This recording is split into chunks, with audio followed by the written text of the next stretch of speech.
His partner, however, didn't think that we were being fair to Roadkillbeard because he couldn't help it. And plus, I like his musk. It stinks. Nice and good. Hello friends, Trace Amounts of Science. Today I'm digging into a Moonhorse story. Moonhorse hasn't posted on his YouTube channel in over a year, and I'm growing a little bit concerned. I see him live over on Twitch every now and again, but why not try to do all the things at the same time? Surely you won't burn yourself out that way. I'll be honest, I'm a little burned out today, but it's gonna be great. We're getting into a new saga of Roadkillbeard and his mate Bearbeard. There's like 9, 10, 11 parts to it, so we'll see what we can get through today. Let's go ahead, jump on in, and see how it goes. The first tale of Roadkillbeard and his mate, Bearbeard. Yeah, I'm not the one that said mate. It says mate in the title. I hope we're not actually calling it that unironically. Okay. Hello, Moonhorse, longtime listener. We miss you, Moonhorse, but we gave each other permission to dig through each other's subreddits. So now I guess I just cannibalize all of his stories? Is that how this is gonna go? I don't know if I want to do Reddit stories all that much longer. Like, the police body cam videos are kind of slapping. But yeah, honestly, there probably will always be a place for it on my channel. I can never truly leave stinky things behind. Just ask Ramtide.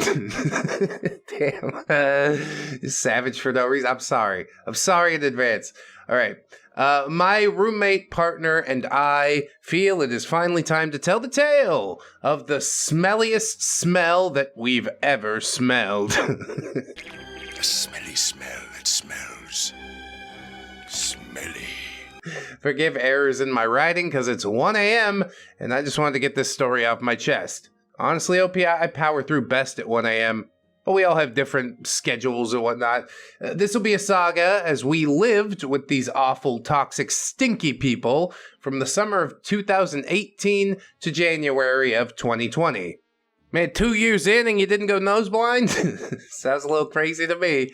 Let me introduce the characters. There's myself, Suka, my D&D moniker, Cal, my partner, Percival, our roommate, and the crackheads. The crackheads were the slumlords that we rented our crap apartment from, but more on that a bit later on. And finally, there was Roadkillbeard, or RK for short, and his partner, Bearbeard, BB. They're both rather masculine names. Are we dealing with gay beards? We've seen it a few times before. It's always kind of interesting.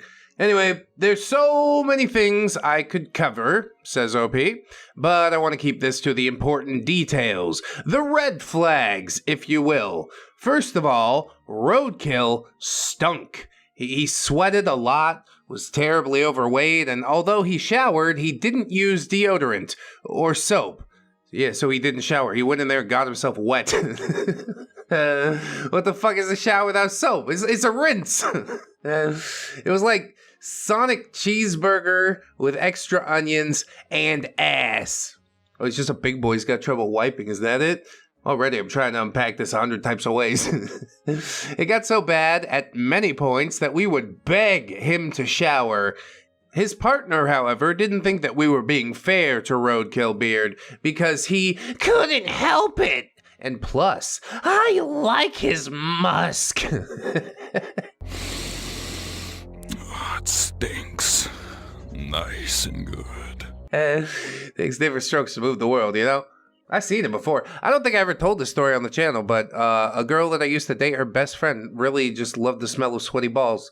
It's probably the type of thing that you shouldn't share with another person. That's what made me a little bit more sus about that girlfriend.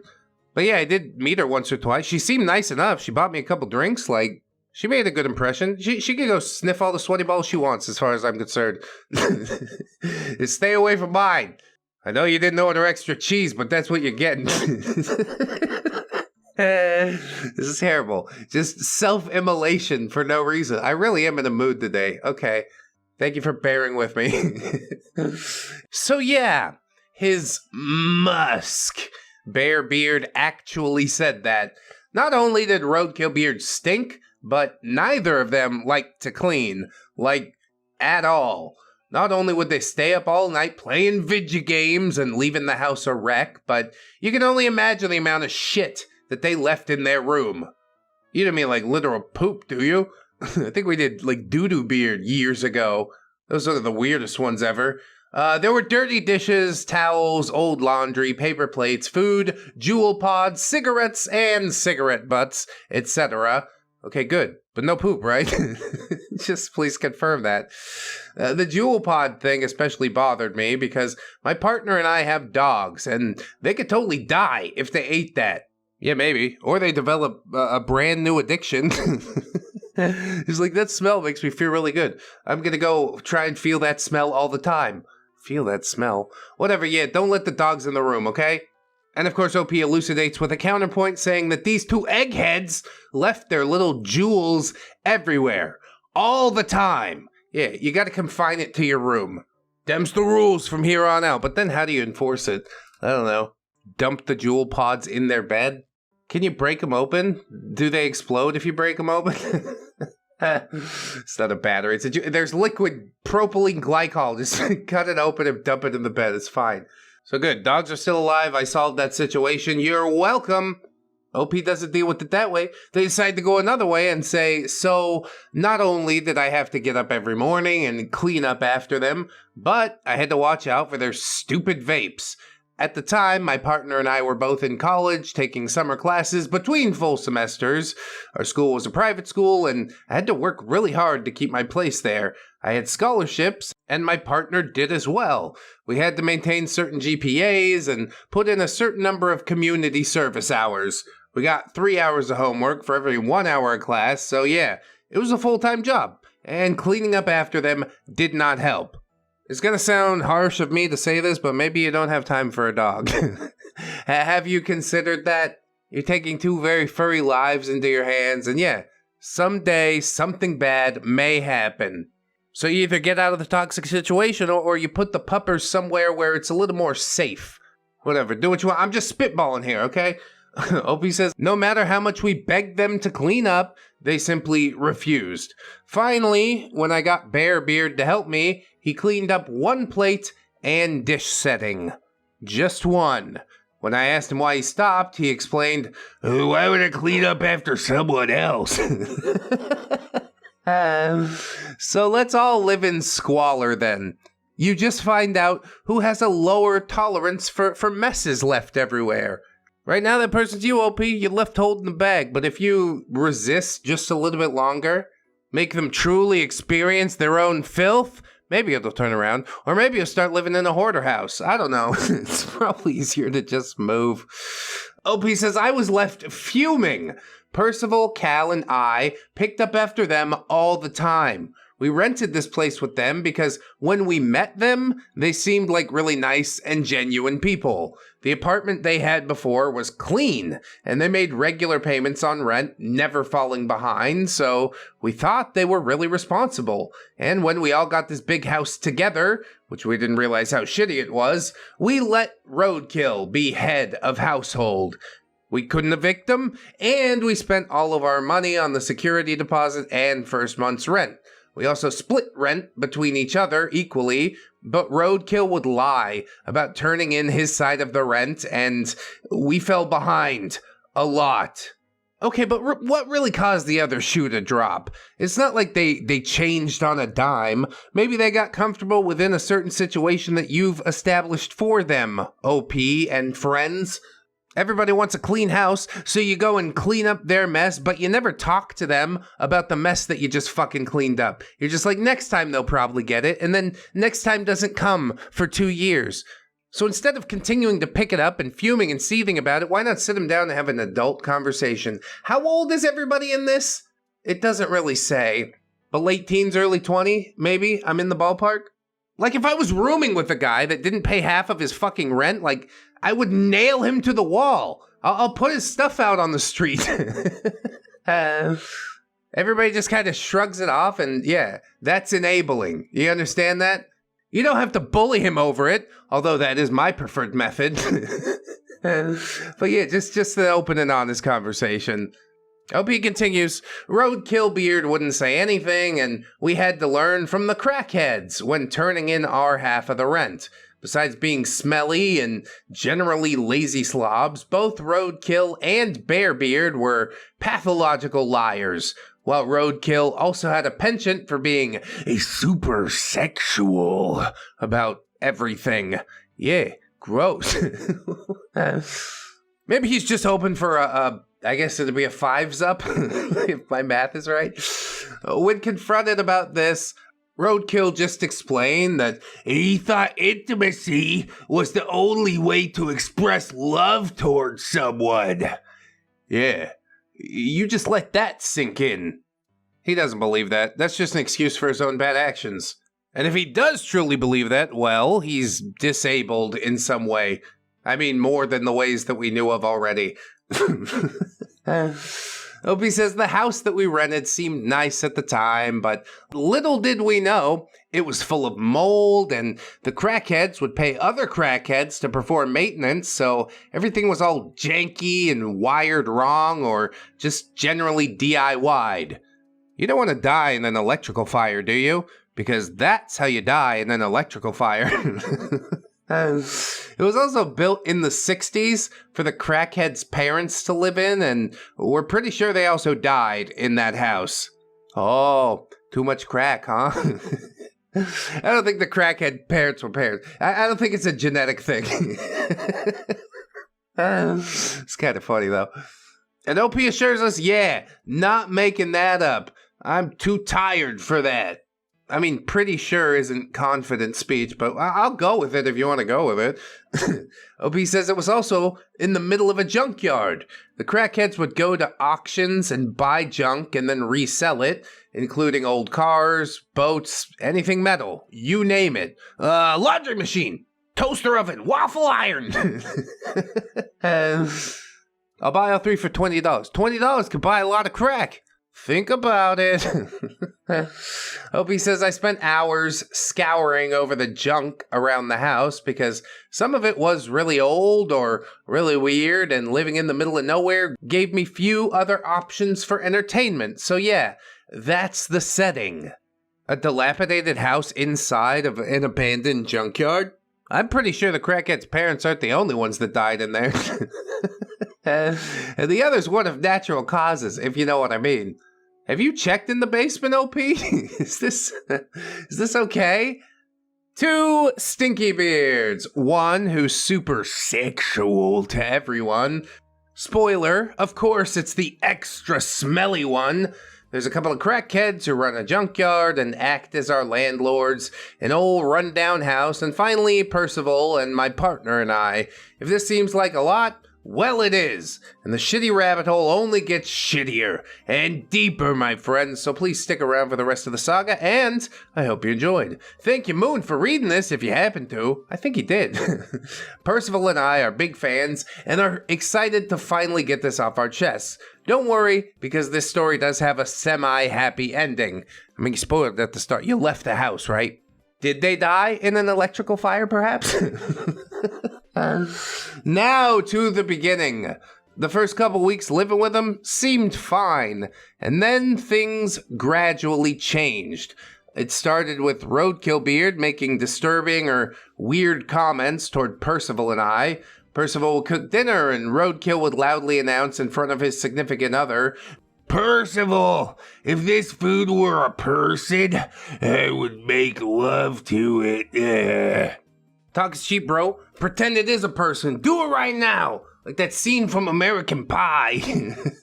Oh, yeah. Or he would comment about how great Percival's chest or butt looked, or how great my own butt looked. Oh, Percival's a woman. This story's full of surprises. When we asked Roadkillbeard to stop making such comments, he would claim to not understand. When we talked to Bearbeard about it, he said it bothered him too, but nothing ever changed. Summer passed by pretty quickly, and fall semester would be starting soon. Other than the comments and Roadkillbeard being stinky, things were relatively peaceful. I can't pinpoint any exact moment or event when I realized, like, oh shit, I'm living with 2 neckbeards, so I'll have to get together with Percival and Cal to put together the next tale. Sorry this intro tale seems short, it's just 2 a.m. now. Anyway, thank you and good night. Yes, indeed. See you later. Even if you weren't living with neckbeards, like the crackhead landlords living in the junkyard, I can't get behind any of this. I guess you gotta start where you start from. But the whole situation seems pretty rough, and we're gonna see how much rougher it gets in part 2 right now. Roadkillbeard Part 2, The Piss Coup. Is that where we drink the pee-pee from? You just misspelled it? That's piss too! Oh no! What the f? Oh, I must have got confused and pissed in them both. That's probably fine. Let's see how it goes. Hello again. Welcome back to the saga of Roadkillbeard and his partner Bearbeard. Take note, this is all from memory, and some details are lost to Father Time. Let me properly introduce the characters. Yeah, sure, we could do that, I guess. OP is Suka, 5'4", female, 21, short and curly blonde hair, physically fit. I'm beard bait because I love almost all types of video games without judgment, as well as comic books, pop culture, and academics. Because I was attending college at the time, I had to study often, and I was passionate about the subjects and the work that I did. How you gotta love all types of video games? You telling me you like fucking point and clicks? Everybody's got the genre they can't stand. What is it? This all-inclusive bullshittery doesn't work for me, alright? There's also Cal, OP's significant other, 5'10", 21 male, long and beautiful black hair, kinda looks like the lead singer of the Foo Fighters. What the fuck? His name is Dave Grohl. How do you not know that? So good. I did nail it down that they were in their early 20s. I've been doing this too long, man. They just read people like a book. You gotta read between the lines, you know? Anyway, OP says he's my better half, and we are engaged as of the writing of this tale. Congratulations, probably. There's a smiley face, so I'm going to assume you're happy about it. There's Percival, 4'10", 21 male, big curly hair of mixed race. This is important for later. Oh, I got to throw the racism in there, too. A little chubby, but super cute and wholesome. Wait, didn't Roadkill comment on Percival's boobs? He meant moobs. We don't differentiate in the current year, I guess. I'm gonna get in trouble. Continuing.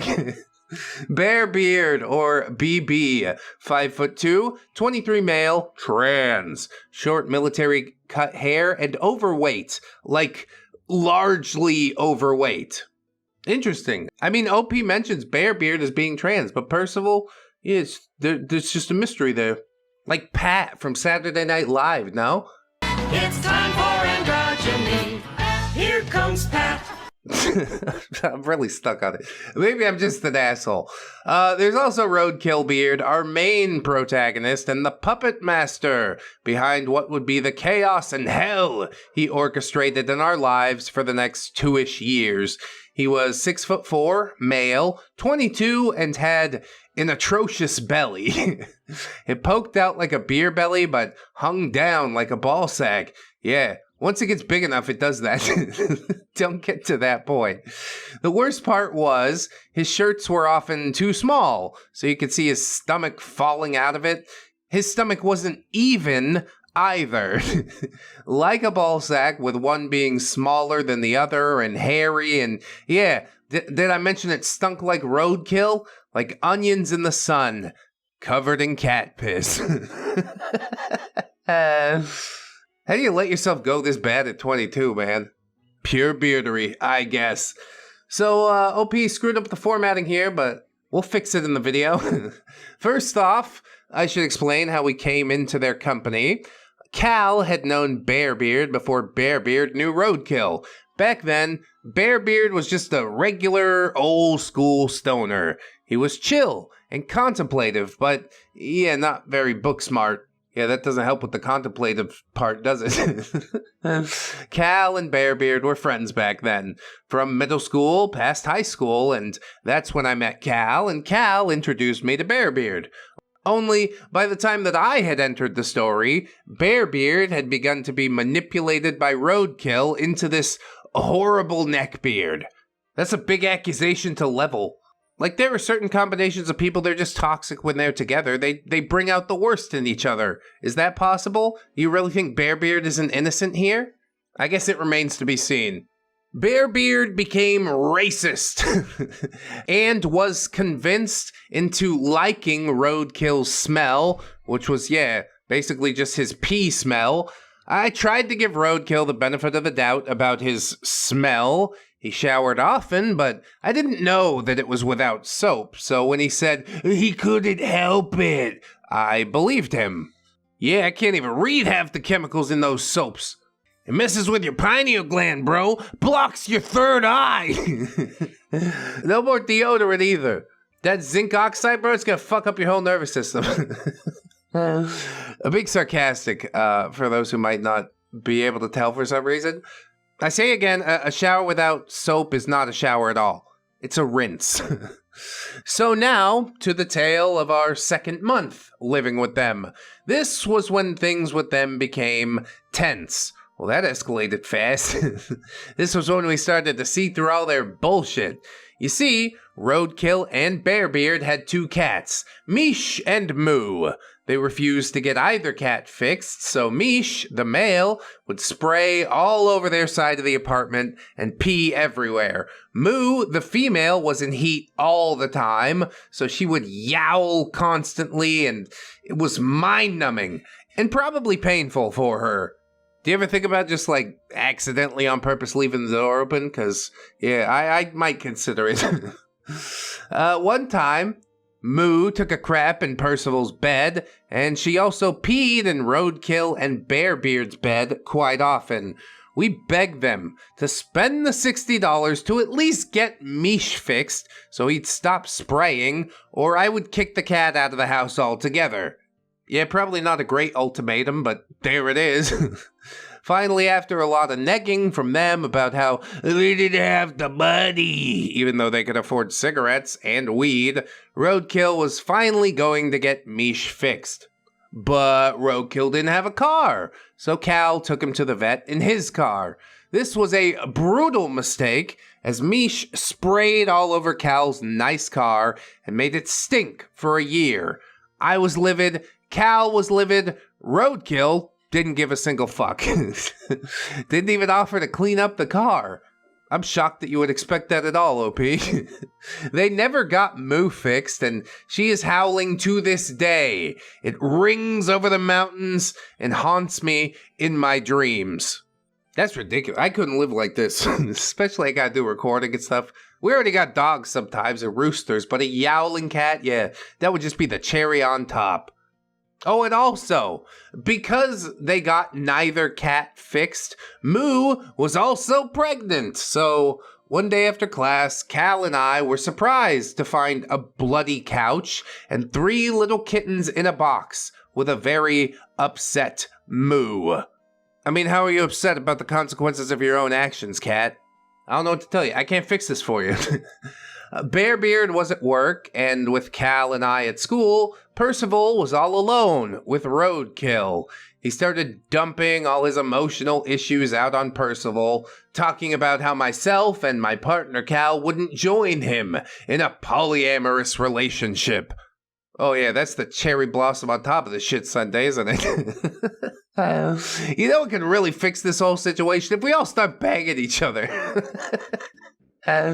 No. Even if you resembled a normal human being, I still think no. When Percival tried explaining to him how this wouldn't work because Roadkill's partner Bearbeard also didn't want to be in a poly relationship with Cal and myself, it honestly just wouldn't have worked out. And you'll find out more reasons why it wouldn't a little later on. I mean, I got a million reasons right now. It's fine. Have you ever seen a functional polyamorous relationship? I'm serious.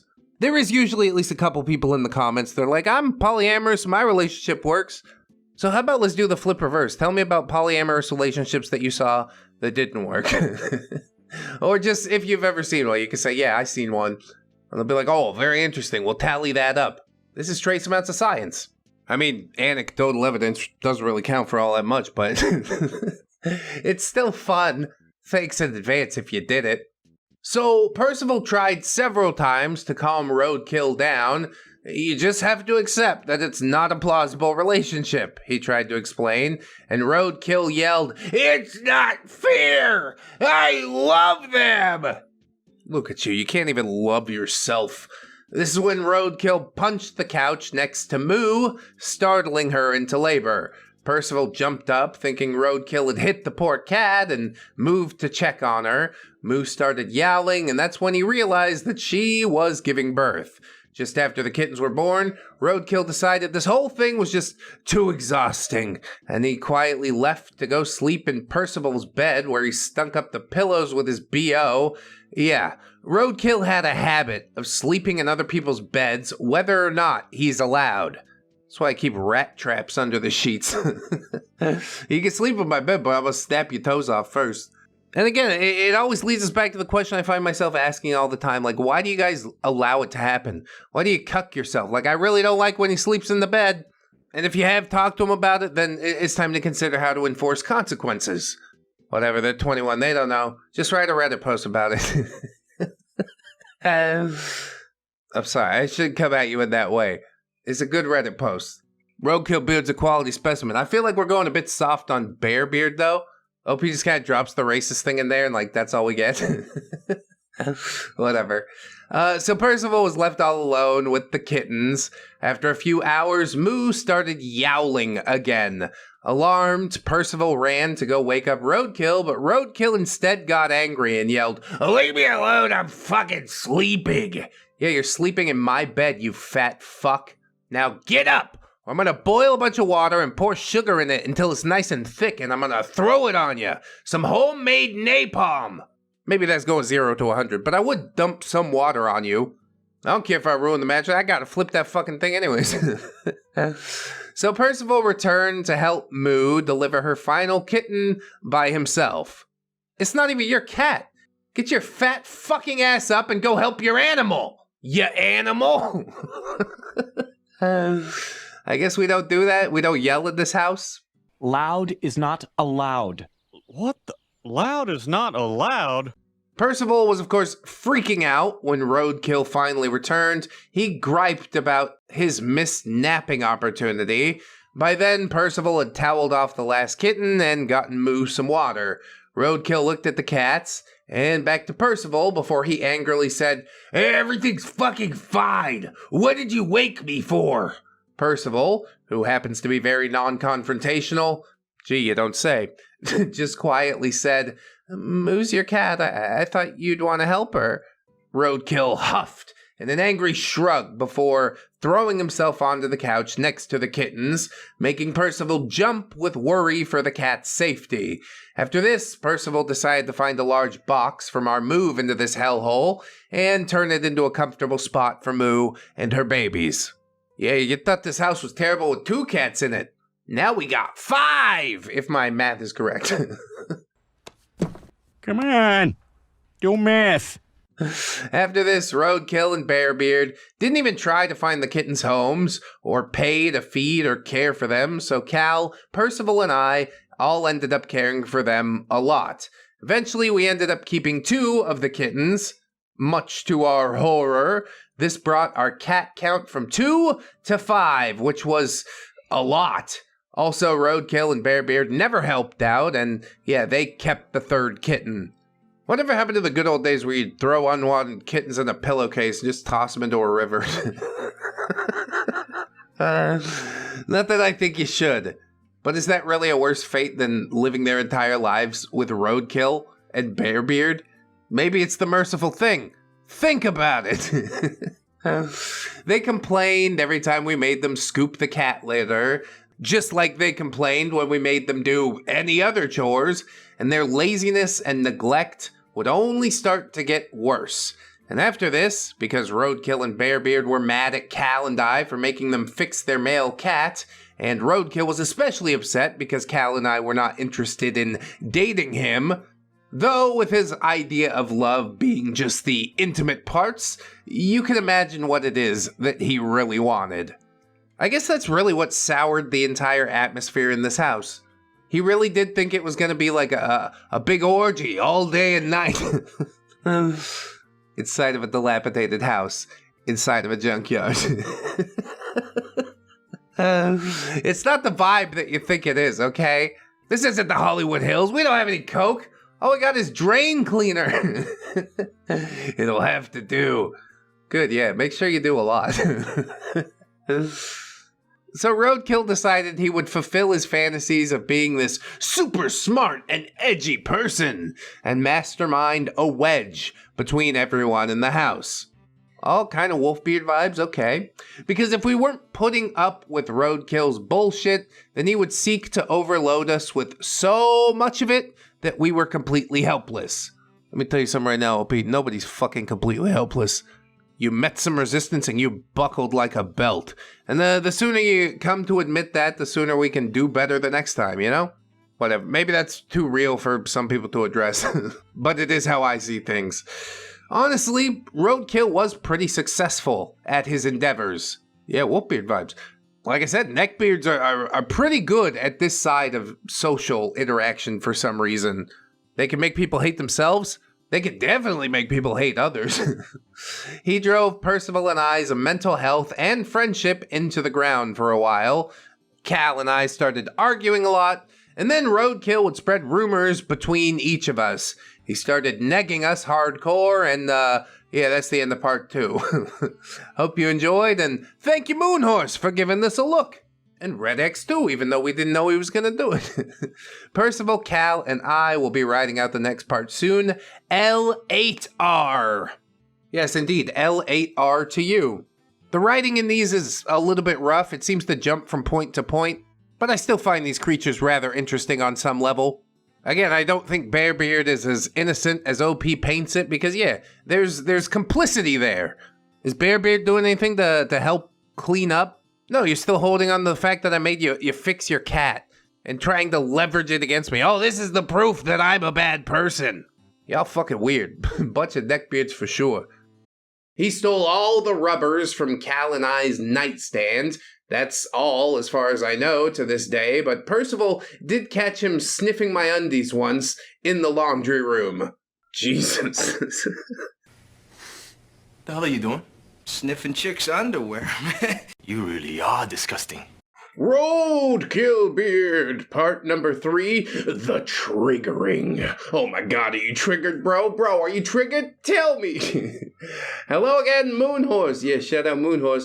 We just wanted to thank you for reading our stories. We're big fans and appreciate you greatly for giving us an outlet while entertaining others. Moonhorse is a fairly entertaining guy. I think he needs to come back from the ether. Personally, part 3 will mostly be written by Percival, as he was present, and these events happened to him. Setting, Junkyard, in an even junkier house, where the vents were filled with mold, and yeah, it was making us sick out of our minds.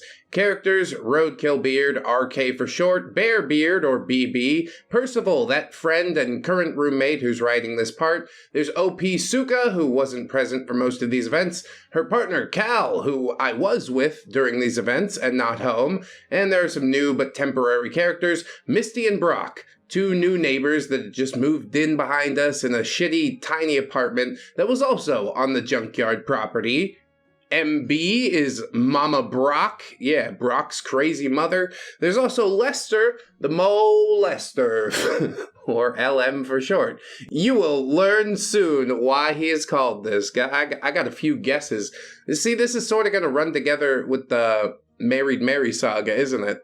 There's a Mo in that one. So now in my headcanon, they're one and the same person, as far as I'm concerned. Note that the rest of this will be told from Percival's point of view. So, sometime in August, the week before OP and her boyfriend started their fall semester, we got new neighbors. Boo! We never actually planned on interacting with them, but Roadkill and Bearbeard have zero common sense, so they would go over and bother the neighbors, Misty and Brock, to bum cigarettes off them whenever they had run out. Here, can I borrow a cup of sugar? With nicotine in it. Extra nicotine if you got it. I eat cigarettes, 10 packs a day. I love the taste of Thai tobacco in a butt buffet. Brock smoked on the porch fairly often, so I would hear Roadkill leave the house and start his, "Hey, how you doing?" routine before bumming a cigarette and chatting him up for the few minutes that he smoked it before asking to take a second back to Bearbeard. Bro, I gave you one, why don't you fuck off? I just need one more for like my uncle and my cousin and my grandma. This will make me not want to smoke on my own porch. I'll start smoking in the back. Blow it out the bathroom window. Whatever it takes. Anyway, one day, it wasn't Brock sitting out on the porch. It was Lester. I was asleep at the time and had woken up to Roadkill barging into my room, where I slept in the nude, more creepy shit later with that, sadly, to tell me that he was having a guest over and that I should come out and meet him. No, I'm not here for your ego or your guest's ego. Please allow me to continue to sleep. Roadkill, of course, had not asked to have anyone over. We all lived there, and we all mutually agreed to ask before guests came over.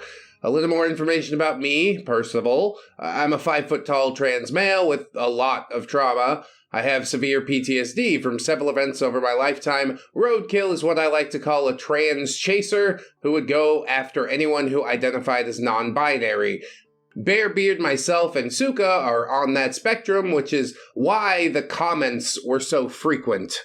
Well, the world certainly is a rich tapestry, isn't it? So, Roadkill leaves my room, and I get dressed, and I'm guessing that Lester had already been in the house when Roadkill told me. Great. That's when I walk in and see a near 60-year-old, his teeth either black or completely missing, and I could smell the alcohol as soon as I walked into the room. His hair was stringy, and he smiled at me. He's got like a Gollum smile.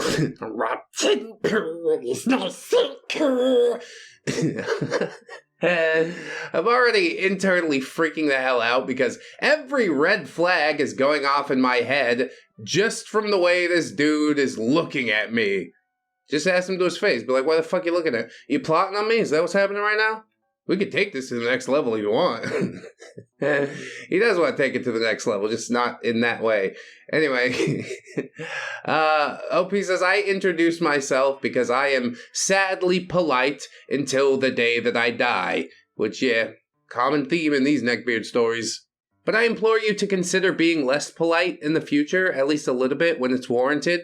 Somebody comes into your room and wakes you up to meet some stranger, you don't have to do it. But indeed, Lester doesn't even tell me his name before replying, "You look like you should be sitting in my lap." I froze, and my mind just went out the window. Now, even Roadkill and Bearbeard, who was also in the room, were uncomfortable. I continued to stare at him as he kept talking to me like this. "You're a big girl," misgendering me. "I could still show you a good time. What's your problem? Don't you want to sit in my lap?" What the is wrong with you? Have you ever gotten a yes answer to that question? Like ever, even once. Even if I were inclined to actually sit in your lap, my back and hair are going to smell like your rotten alcoholic breath, and my pants are going to smell like your fetid crotch, probably to the point that I'll have to burn them, so no, I don't think I'd like to sit in your lap. Lay it down as flat as possible, what do you want? Opie says, at this point I was holding back tears. When I tried to speak in anger, it became a broken, "I'm a man," first of all, and second, don't talk to me like that. It's disgusting. All right, not swinging as hard as you could have, but you swung, and that's important. Good for you. Lester started a, "Oh, come on now," and I left the room immediately, slamming my bedroom door. Roadkill finally used his pea-sized brain to get this nasty meth muppet out of our frickin' house. I later learned from Roadkill that Lester also grabbed him by the dong. He let a fucking creep into our house. Later that night, the cops showed up to arrest the same man for a domestic charge that Misty had called for Brock's mom, who was angry with her. Yeah, it's a lot of fun living in the junkyard. Lots of fun and activities every single day. Like, why would you not vet someone very heavily before you let them into your house? Even people that I've known for years, I'm generally like, yeah, I don't really want you here for an extended period. This is my space. Do you understand that? I mean, some do, but I ain't taking the gamble. Just stay out. I would like to tell you some side events that occurred during the entire time living in the junkyard house. My room, Percival's room, was attached to the laundry room. You had to go through my room to get to it, and I slept in the nude. Bro, like, have you considered swapping rooms? I have nightmares, and sleeping in clothing makes me feel like I'm choking. Roadkill found this out by not knocking and coming into my room to do laundry. This started innocently. He was just doing laundry. And then it turned into me waking up to him standing in the laundry room door and staring at me. I woke up to this several times, and he would greet me saying, "He was just doing the laundry." I didn't say anything, which was my own mistake. I've caught him standing above me while I'm having PTSD night terrors and watching me until I woke up, and this happened pretty often over several months. It was so bad that I began having night terrors of him playing with his putrid little peanut right above me. I was being severely emotionally manipulated by Roadkill and Bearbeard because of my paranoia and other mental health symptoms that they used to control me, playing on fears and gaining empathy by crying to me. I felt like I had no one that I could actually talk to, so I went batshit, basically. More on that at another time. For now, I think this is it. I need a fat nap after writing this emotionally draining tale, but it's nice to get it off my chest. Thank you, and good night. The next part coming soon. So it seems like Roadkill invited Lester over because he saw a bit of himself in him. You know, birds of a feather and that type of stuff. Although little did he know Lester was far deeper down the rabbit hole than Roadkill, but I think that's just something that comes with age. If Roadkill continues down this path, he'll get there eventually. Watching people as they sleep, just be like, "I'm doing my laundry." Yeah, you don't need to stand in the fucking laundry room.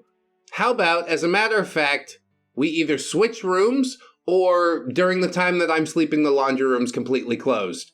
It's non-negotiable. I bought a padlock. There's a lot of different ways to go about it, and OP does acknowledge the mistakes that they've made. So good. I hope that you'll do better in the future. Although it might take a few more parts to get there, so let's see what happens in part number 4. Roadkillbeard, part 4, the beginning of a long end. I mean, there's 9 parts including an update. There's also a couple special stories. So we're starting the end like halfway through the saga, which is an interesting choice, but okay.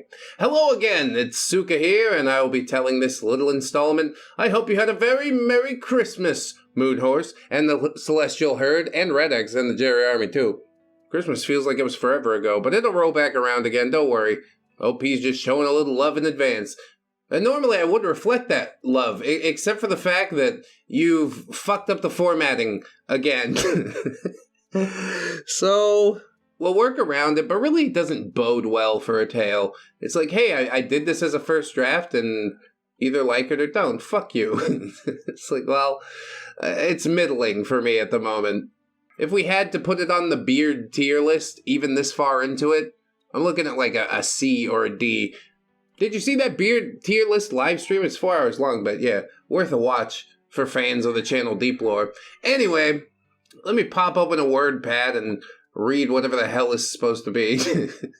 Now to the tale. This is the beginning of the end. By that, I mean, though we are only in the 3rd month of what would be many living with Roadkill and his partner Bearbeard, this is when everyone in the house was officially done with Roadkill's bullshit. The problem was, we had absolutely no money. Moving out would mean needing another place to stay, and my partner and I provide for ourselves. There was no way we could afford a security deposit on a new place as well as first month's rent. We felt stuck, and we tried to make the best of it.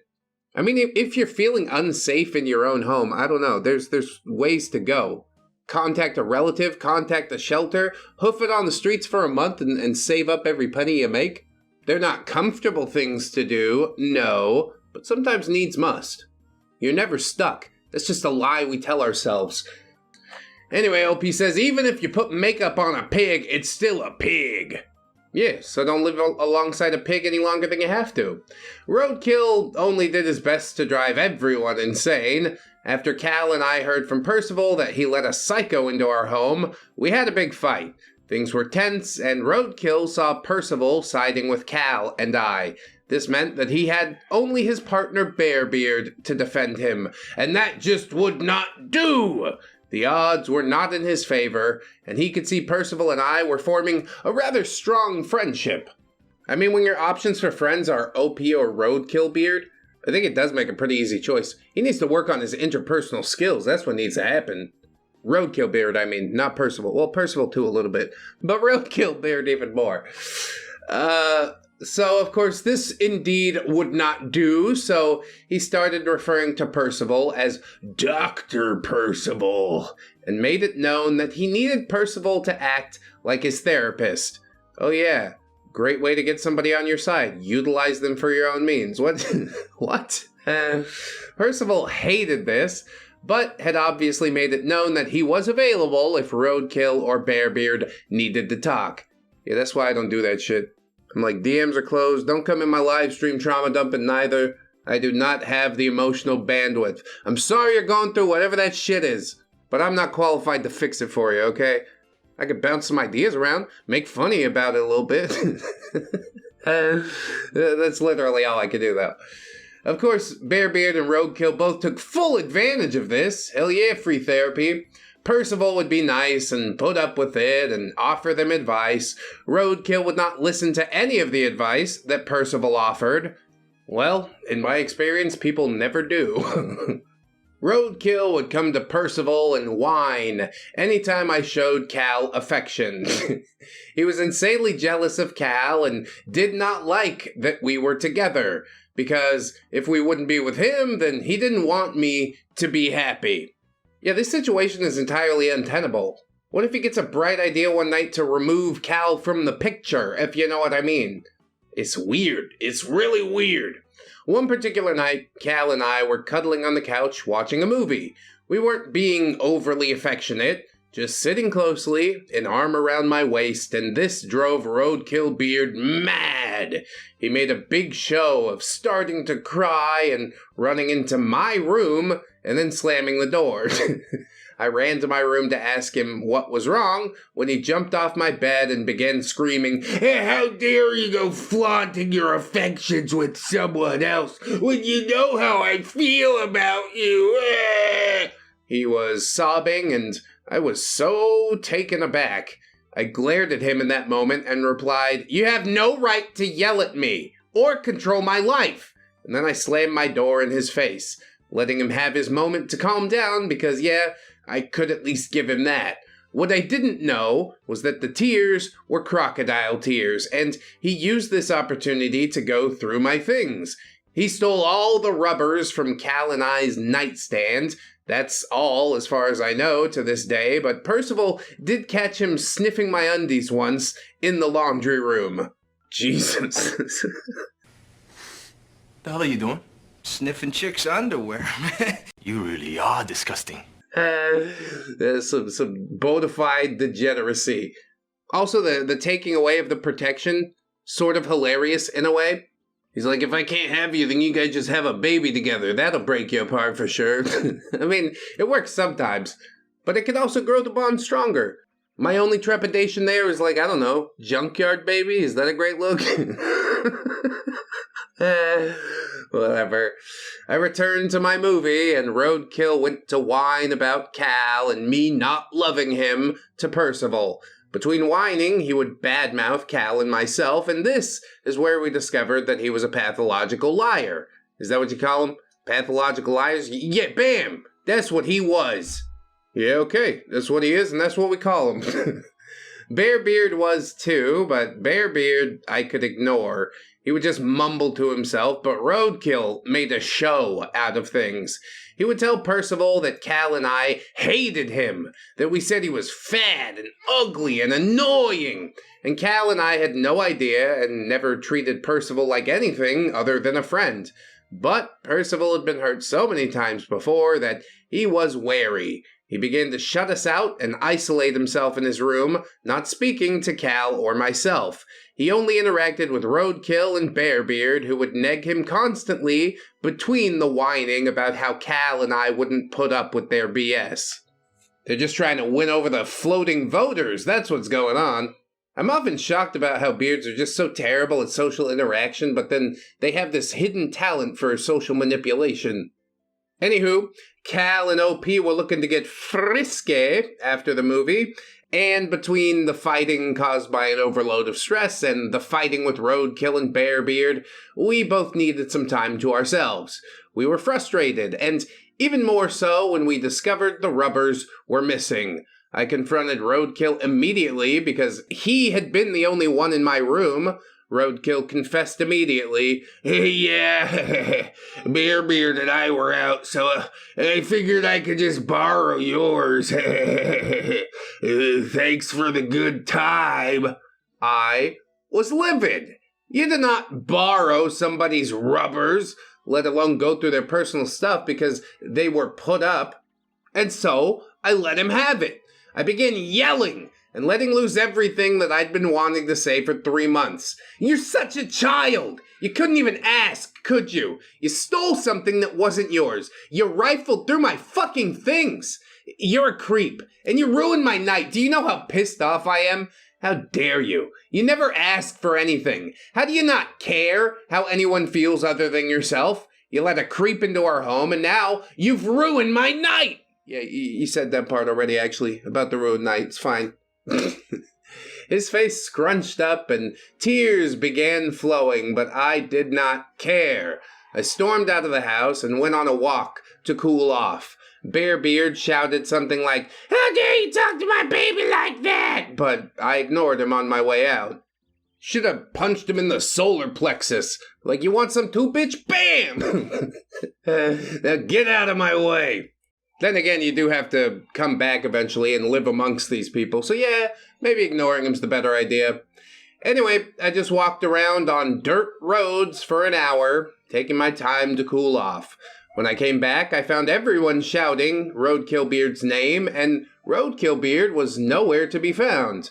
What's going on? I asked, and Bearbeard got up in my face. Well, as much as he could, being 4'9". This is your fault! You said those terrible things and now Roadkill's run off! He screamed / cried. He wasn't anywhere around the house, so we hopped into Cal's car and started going down the only road in town. Night was falling at this point. We all stuck our heads out the window and called his name like we were looking for a lost dog. Roadkill, where are you? I think I saw a skunk back there. No, sir, you misunderstand. We're looking for a human being. Oh, that's legal. You don't want to go to jail for a hit and run, do you? Whatever. And OP says, in truth, yeah, we really were looking for a lost bitch.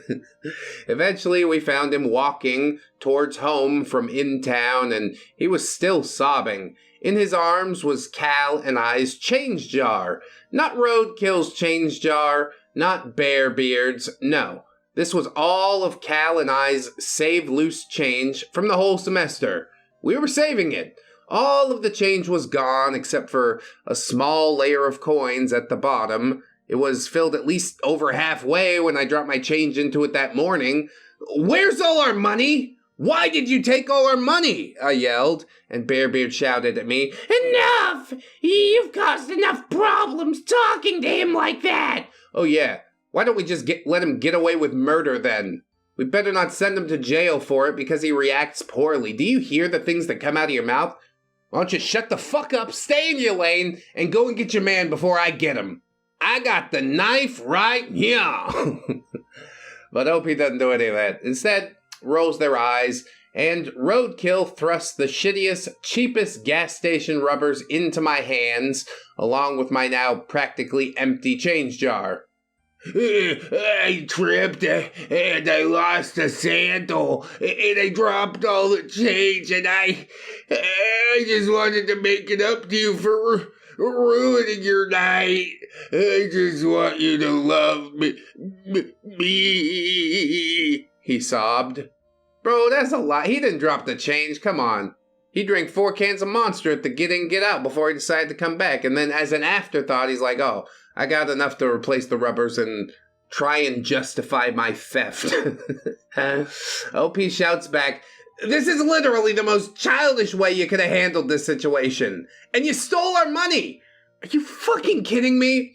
We drove him home, still sobbing. I did not care. I went straight to my room, locked the door, and started nursing the migraine that Roadkill had just caused me. Cal gave Roadkill a chewing out as well, something along the lines of, "I can't believe you made me look like an idiot in front of the whole town. Driving down the road at night calling your name like a fucking dog. You are just unbelievable. There were people outside and you were screaming at my girlfriend like a psycho."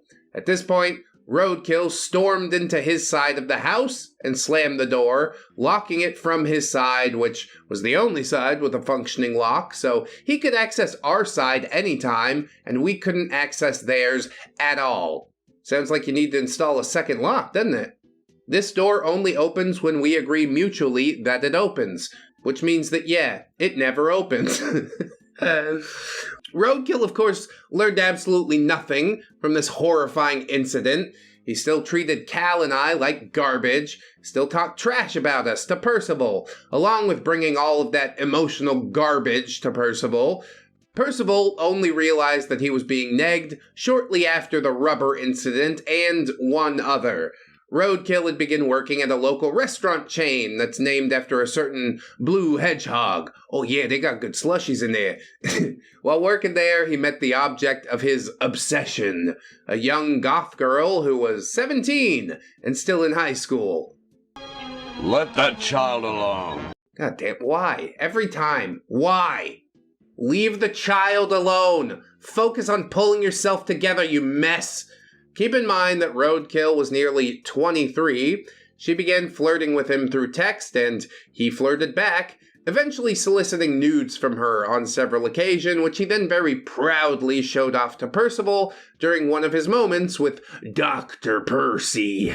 When he admitted this to Percival and showed him the images, Percival immediately began telling him that it was wrong, and he needed to stop. After this, Percival came to Cal and I, and we talked about everything. The lies he was telling Percival, the underage coworker, the rubber incident, as it forever became known, and our general predicament.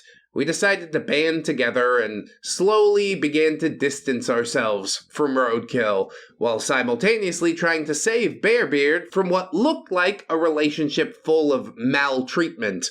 Unfortunately, Bearbeard was hooked on that musky Kool-Aid, and though he could have seen some of the evidence we brought forth to him that Roadkill was being unfair, he never changed anything. Yeah, you can't help people that don't want help. Roadkill would openly chase anyone appearing female or that had boobas. In fact, I think that was his only requirement. Bearbeard told him and us many times that he didn't like it, but Roadkillbeard would not stop. And Bearbeard had no problem with him chasing after someone underage.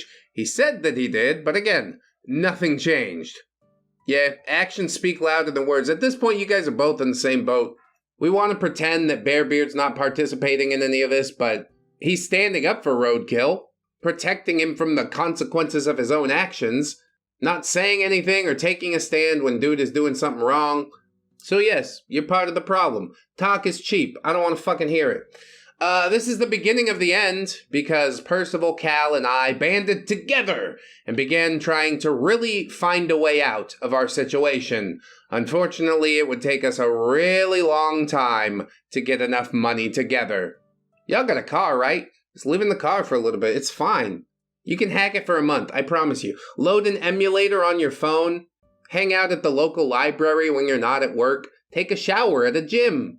It's not a great situation, but it's got to be better than the situation you're currently living with. No? I guess not. Note that all quotes are verbatim, as this is from memory, but these memories are pretty distinct. Thank you, and we hope to be posting part 5 soon. A slightly less chilling tale about our one and only Christmas in that horrible junkyard pit. We really enjoy the way that you produce content, Mood Horse. Good night! Yeah, once upon a time.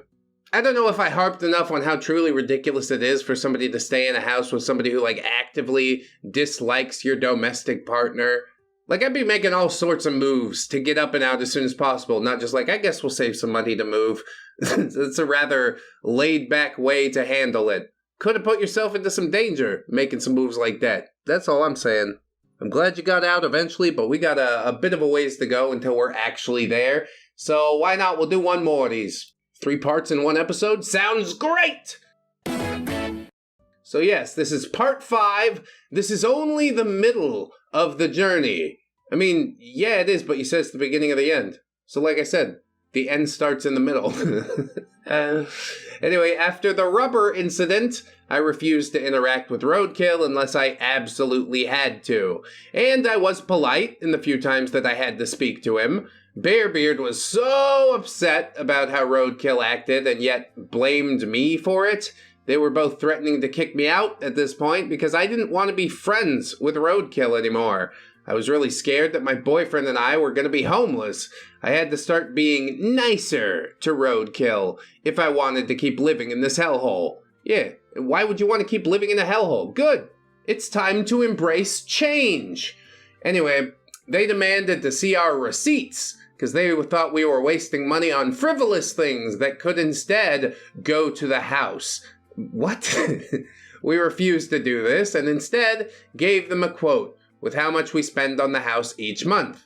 Even if we were buying whatever, yeah, that's not any of their business. Percival, Cal, and I all reiterated that them wanting to see receipts was toxic and unhealthy, as well as none of their fucking business. So what, they feel like just entitled to your money or something? It's never a good look. I've seen it before. What if wifey's friends was married to a dude that made her, like, pin receipts on the fridge for everything that she spent? Which I guess it's okay if you're just keeping track, but yeah, he'd give her the 3rd degree over it. They're separated now, by the way. No divorce in the Philippines, but they are separated. Not before they had a kid, of course. Unfortunate. Anyway, yeah, OP says when we asked them if we could see their receipts, they refused. Because they bought a brand new TV, tobacco, rolling papers, some of that devil's lettuce, and Lord knows what else. They had bought all of this with their work checks while they were simultaneously $700 behind on their part of the rent. Dude, what the fuck? You think you get to make demands about anything? I'm gonna throw that in your face every chance that I get. Roadkill had begun working at a chicken plant after he quit Sonic, for reasons unknown. Thankfully, this also swiftly ended his relationship with that high school senior. Some of you might think, what's the big deal? She's 1 year under the age limit. And just, no. The legal limit is 18 for a reason, and he was 23 turning 24 and already had a boy. Just no. Yeah, I don't know who's gonna make an argument like that. If you think that's an okay thing to say, then yeah, you can leave the community right now. Nobody's gonna miss you. 1 year under the limit. What's the last part of that? Under the limit. Even then, fucking age gap stuff weirds me out all the time. So yes, I agree. No. Just no. Roadkillbeard's new job came with a bigger paycheck, none of which was spent on rent, to my knowledge, because a big storm was brewing, and we were about to find ourselves at the mercy of our crackhead landlords. They can steal the batteries from your remote, try and sell it back to you? Yeah, we've seen it before. You see, Christmas came and went, and for a few weeks, everything was peaceful. I started giving them my customer service face and avoiding them at every opportunity. Roadkillbeard's obsession with me went to creepy levels, and I told him that I was uncomfortable having any kind of relationship with someone who would so easily take advantage of me and has no respect for my privacy or belongings. Which seems like a reasonable thing to say, but Bearbeard took this as advice for revenge against me. You see? He's a piece of shit too. I knew this the whole time. He started taking things that didn't belong to him and either losing or breaking them and then refusing to pay me back for replacements. He cut up a heating blanket that my aunt got me because I'd recently been diagnosed with anemia at the time. The heating blanket was in tethers. Even Cal yelling at them that they needed to pay me back went nowhere. Their cat pissed on $300 worth of my shoes that were in my closet. Their cat pissed on Percival's shoes. Roadkill started to be more aggressive toward Percival in private since I was no longer paying him any attention. Roadkill kept talking about how he wanted to be in a relationship with Percival, and if Percival ever felt like doing it, then he should come to Roadkill. He kept making excuses to brush up against Percival and touching him in the no-no square. No, don't touch me there. This is my no square. You're no square, dog! Yay! Roadkill kept pestering Percival about how I didn't want to spend time with them anymore, and this led to him begging Percival to spend more time with them. Percival was getting freaked out, and Roadkill and Bearbeard wouldn't stop, and then, during a Dr. Percival session, where Roadkill would come and moan to Percival about all his problems, he suddenly stopped and looked to Percival. Do you ever jerk it to the sound of Bearbeard and me doing it on the other side of your wall? Because their rooms did indeed share a wall, Percival blew up and reminded them that they were just friends, saying, "You need to stop. I can't believe you." Roadkill then got mad and snapped, "Can't you take a joke, Percival? It's not that serious." And he promptly saw himself out of Percival's room. Yeah, I think this would be the end of the therapy sessions. Like, you would never say this to your therapist, would you? I mean, maybe you would if you're trying to get those really good drugs. What do I know, really? This is about the point where you're supposed to put your foot down. Be like, it is that serious. I'm super uncomfortable. I've voiced it to you 1,000 times, and I'm going to start ignoring you as well because of this. Be very clear that it is because of this. If he decides to change his behavior for reals, maybe let him back in if you want. But overall, my take, yeah, this drama's not worth it. He's gone? Good. Fucking stay gone. Percival proceeded to call the hospital and put himself in that hole because Roadkill was just too much at this point. Yeah, I guess that's a getaway. Roadkill and Bearbeard would visit him after Cal and I, and of course, they would continue negging Percival, telling him that Cal and I hated him and were so glad that he was gone. Percival knew it was all BS because Cal and I had just been to see him, and we were actually concerned for his well-being. I'm surprised Roadkillbeard didn't show up like, so, these hospital beds, you think they could take the weight of 2 people? I'd be like, yeah, Roadkill, but maybe 2 people, but I think you count for about 3 or 4 just by yourself. Shortly after Percival returned from the hospital a week later, a storm blew in. There's that storm again. It just keeps blowing. Lightning and thunder crashed, and the rain was coming down like a true gully washer. Gully washer's a southern term, literally meaning the rain creates a gully for you Yankees that might not know southern slang. Well, thank you for that. I am indeed a West Coast degenerate, but I probably could have put 2 and 2 together. I know what a gully is. I know how things get washed in the rain, but I appreciate your insight. The water rose out of the ditches and into the junkyard, effectively washing half the junk down the highway. Hey, fuck yeah, that'll fix it too. There was 3 feet of water outside of our door, and it was starting to come in. Half of our belongings got soaked and ruined, including our mattresses, because we were too poor to afford bed frames. Damn, dude. That is hellish. The one time we got a typhoon that actually flooded our house, Wifey and I also didn't have money for nice things. I think my computer's the most expensive item in the house, so we just put that up.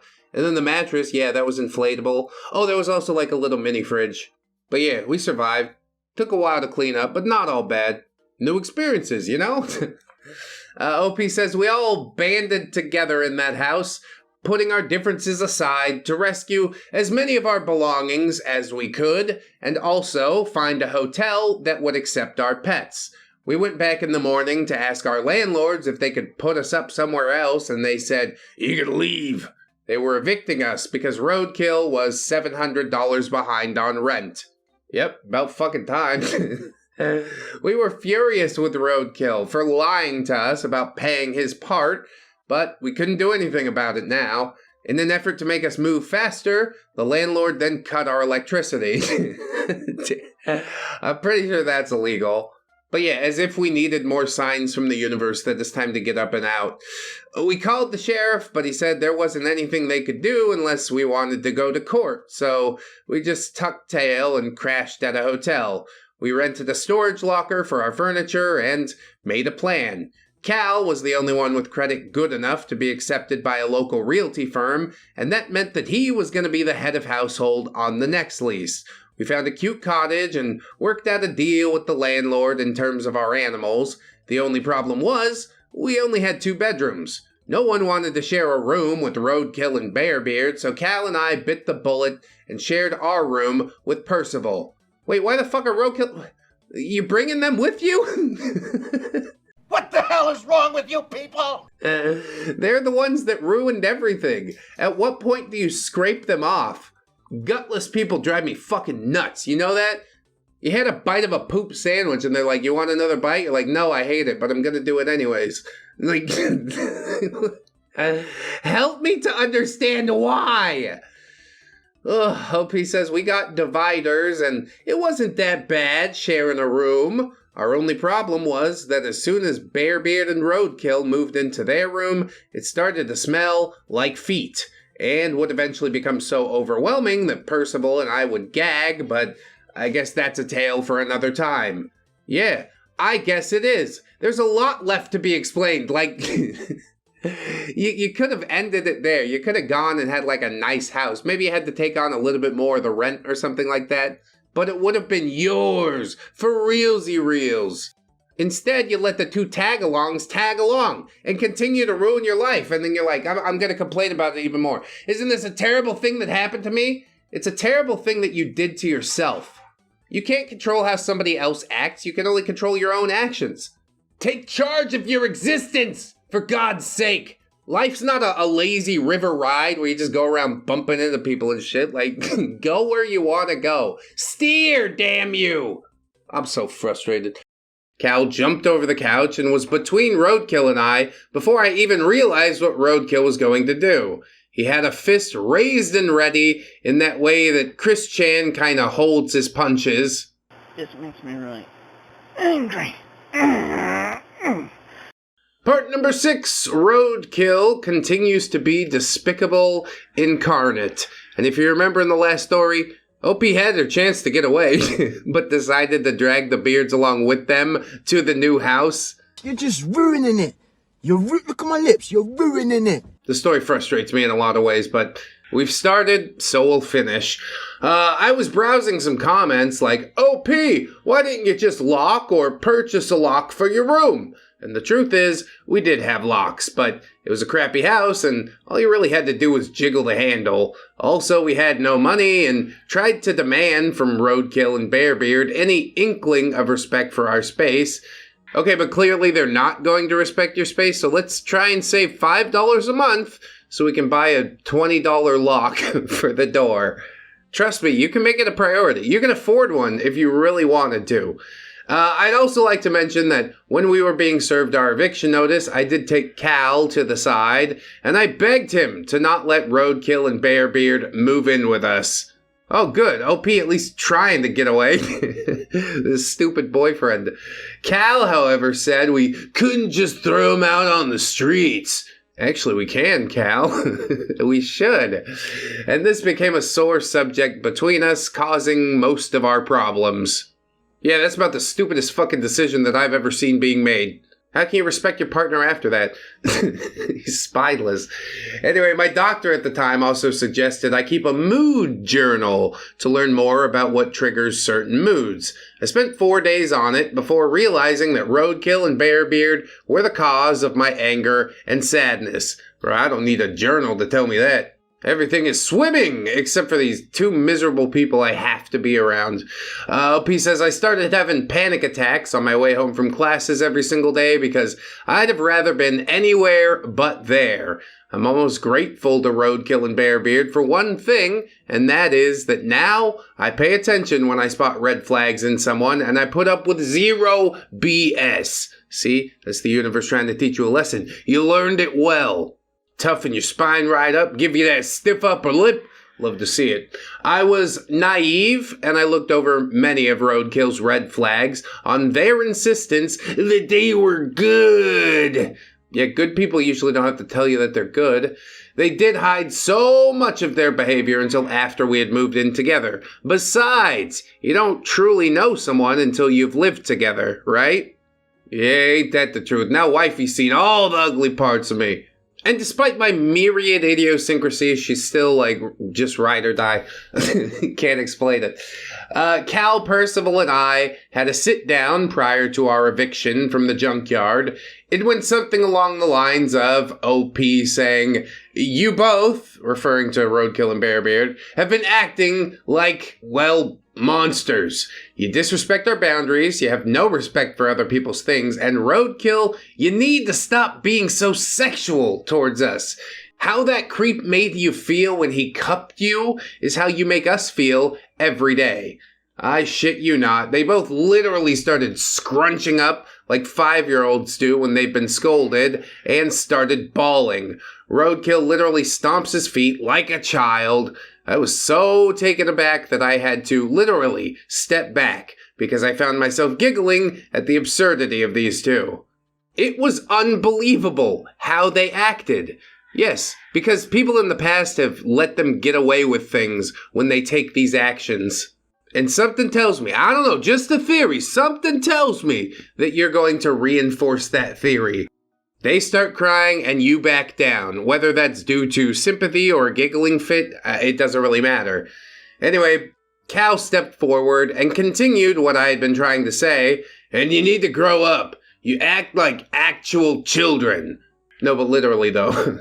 Bearbeard replied, "You're just projecting your issues on us. Stop being so mean to Roadkill. He has trouble expressing himself. You're all just targeting him." While Roadkill was scream-crying like a man-child and still stomping his overgrown feet into the ground like an entitled 5-year-old. Did nobody grab him by the shoulders and shake him, be like, "Hey, shut the fuck up!" Grow the fuck up. You're not children anymore. He'll snap out of it. It was so appalling in a hilarious way and also in a sad way. This Neanderthal was going nuclear. Bearbeard and OP started a screaming match at each other, both trying to be heard over Roadkill's meltdown. OP says, "This is exactly what I'm talking about. This is ridiculous. He can't act like this. Doesn't his aggression bother you? Neither of us want him talking to me." I guess us is Cal and OP. Bearbeard says, "That's just how he expresses love. Y'all are being so mean to him." Percival, "Everyone needs to calm the F down." "Well, it's either that or I start swinging on you." Everyone did stop, but we were all overwhelmed by the Fed aura in the room. We were metaphorically at each other's throats. Percival insisted that we each take a turn and say our piece. Cal, Percival, and I all expressed that we didn't want to have any kind of relationship with Roadkill, mostly over his outbursts and comments. On the outside, Roadkill and Bearbeard received this news well. And then when I started my second turn, saying, "For my mental and emotional well-being, I can't have a relationship with you. In fact, I need more space," Roadkill blew up at this, saying, "You lied! We were supposed to play D&D and watch anime together." Well, that sounds like a living hell. I don't know what made you think I'd ever participate in that, especially with you, but I'm telling you right now, no. And then from here on out, you stand corrected. You're welcome. Percival tried to explain, "Roadkill, you can't expect people to always be emotionally available." Roadkill took his car keys and stormed out of the house, taking his junk mobile for a wild ride down that one road that our town had, which was, of course, the highway. You know, Roadkill's probably a little tired after his tantrum. He should try laying down on the highway. And that's really all Cal or I remember about that gem. I feel like we blocked a lot of it out just to avoid dealing with it. You, OP, not dealing with your problems? Couldn't be. Roadkill's vehicle had been gifted to him by his dad just before the fight. It was a white SUV with brown discoloration on the outside because it had never seen water or soap, much like Roadkill. Is it rust or is it just dirt? Because both are fixable, but one's relatively easier to fix, whatever. The inside had already been trashed by mounds of fast food bags and half-eaten cheeseburgers stomped down to make room for their feet. Empty fast food bags? I believe it 100%. Half-eaten cheeseburgers? Nah, not these two. Every cheeseburger is completely consumed and I would put money on it. We got evicted over New Year's, so now it's January. We started this saga in May the year prior, so it's been roughly 9 months. Yeah, 9 months of bullshit. You didn't take your chance to escape. That's a tough pill to swallow. Moving into the new place went smoothly. It was like a pleasant break from the usual crap. Though Cal and I would be starting classes in just a few days and would have to be doing homework from a hotel room, Roadkill and Bearbeard acted like normal people. They didn't whine, they helped move everything, and even started taking care of cat litter while Cal and I walked our dogs. Yeah, probably because they're relieved that they get to come with you and continue ruining your life. This is a temporary change, and I think everybody can see it. As mentioned in the previous post, Percival, Cal, and myself would be sharing a room. Our new place was smaller than the old one at the Junkyard, but it was new, the building only 5 years old. It was mold-free and mice-free. I was elated. We let Roadkill and Bearbeard have their own room because, yeah, no one really wanted to be near them. We made it very clear to Roadkill and Bearbeard that they could not fall behind on their portion of the rent, and that Cal would be collecting it from them personally from now on. Now that Cal was head of household, Bearbeard stopped messing with my things. We were now in the position to evict them, should we choose to do so, and believe me, I wanted to. It's so stupid that it would even take an eviction process. You should have just been like, you don't get to move in with us. I'd rather live with a psychopath from Craigslist who would chop me up and put me into buckets. At least I ain't gotta deal with this shit no more. I gotta end this. I'm telling you, this is all I can take. Somebody please put me out of my misery. Opie says, I made the mistake of letting things go on long enough that they would eventually break the thin hair on the neckbeard's back. Yeah, that analogy's a little rough, but I guess I'll allow it. Meanwhile, their cat Moo peed on everything. I demanded they do something about it, like maybe getting her fixed and helping out with the litter more often, but no. That was too simple for Roadkill and Bearbeard. Instead, they decided that they should rehome their cats with Roadkill's parents for a while. For once, they actually offered a good idea. They worked it out with Roadkill's parents and prepared for the 2-hour trip one weekend. The only thing was, they insisted on not putting the cats in a cat carrier. Yeah, it's really hard to get them in there if they don't want to go in there. Cal, Percival, and myself all begged them to use a cat carrier, but Roadkill and Bearbeard didn't relent. They just let the cats roam freely in their car. Can y'all see where this is going? Can you guess what's going to happen next? The car smells like pee? It doesn't really matter because it's not your car, right? Unveil your mysteries, OP! I will tell you that the second Roadkill and Bearbeard stopped for gas, Mish ran out of the car and disappeared into the cow fields. Now, Mish was Roadkillbeard's cat, and Roadkill supposedly loved this cat. Mish certainly loved him more than any animal should. He would say hello to Roadkill every day and was always so happy to see him, but now Mish was gone. Roadkill and Bearbeard spent about 30 minutes looking for him before just giving up. Yeah, it's a half hour. I got other stuff to do. He hated the responsibility all along. That cat probably is living a better life out there in the field. Roadkillbeard then called Cal, sobbing, but Cal had no sympathy for him, as he warned him this might happen if they just let the cats roam around in the car. Roadkill and Bearbeard made it to Roadkill's parents' house and handed over Moo, who was indeed Mishless. Yeah, they're not gonna find their way home like a dog, neither. Cats are just like, I'll find somewhere else to live. This person fed me, I guess I live here now. Cal and I left Percival at the house and drove the hour to where Roadkill and Bearbeard had lost Mish as soon as Roadkill called us. We returned almost every day after school for a week. Roadkill and Bearbeard didn't join us. They dropped Moo off, and then Roadkill isolated himself in his room. Cal and I never found Mish, and I started telling Roadkill that he needed to make missing posters. He thought it was a great idea, and I thought that was the end of it. But oh no. No. Roadkill was simply too heartbroken to even lift a finger. I was livid to find him texting me during one of my classes the following week. Hey, could you make missing posters or print them off for me at the campus library if I send you a picture of Mish? Yeah, like I totally give a shit about this thing, but not enough to actually do anything about it. I'll just ask somebody else to do it for me. Oh my god. Nobody here seems able to make life happen for themselves, and at least this time it's the beard instead of OP. I didn't even dignify that text with a response. As soon as I got home from classes that day, I informed him that I was too busy with schoolwork to do all the work for him, and he should really be the one to make the posters since, it was his cat.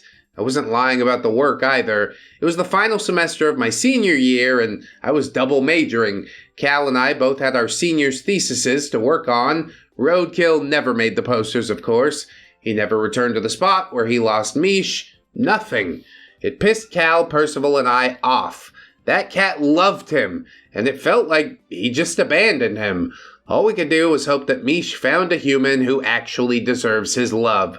None of us were interacting with Roadkill anymore, unless we had to, so Roadkill and Bearbeard just started staying up all night, trashing the living room and sleeping all day in order to avoid us. Honestly, sounds kinda convenient, except for the mess left for the morning crew. But yeah, the less you have to see of them, the better. OP agrees, saying, whatever, the arrangement worked for me.